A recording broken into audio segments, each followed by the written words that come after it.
বিশ্বকাপের মঞ্চে অনেকদিন ধরেই একটি প্রশ্ন ঘুরে বেড়াচ্ছিল, সেই পুরনো ব্রাজিল কোথায়? যে ব্রাজিলকে দেখলে প্রতিপক্ষ ভয় পেত, যে ব্রাজিলের ফুটবলে ছিল শিল্প, ছন্দ আর সৌন্দর্যের মিশেল। মায়ামির রাত যেন সেই প্রশ্নের উত্তর দিয়ে দিল এক ঝলকে।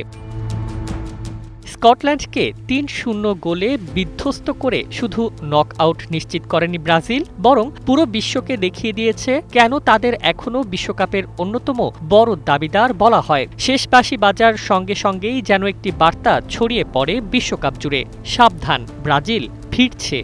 বিনিয়োগ হোক বিশ্বস্ত, আমার পছন্দ সল্ট বে।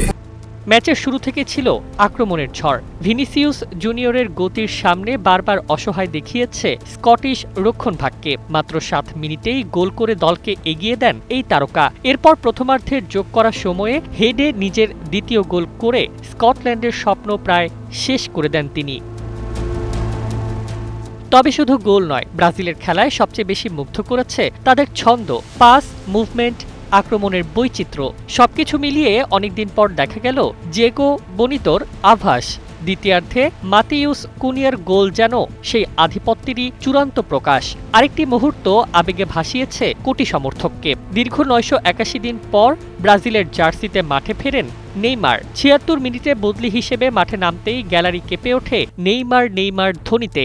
মাঠে নামার পরও তার উপস্থিতি ব্রাজিলের আক্রমণে বাড়তি প্রাণ এনে দেয়।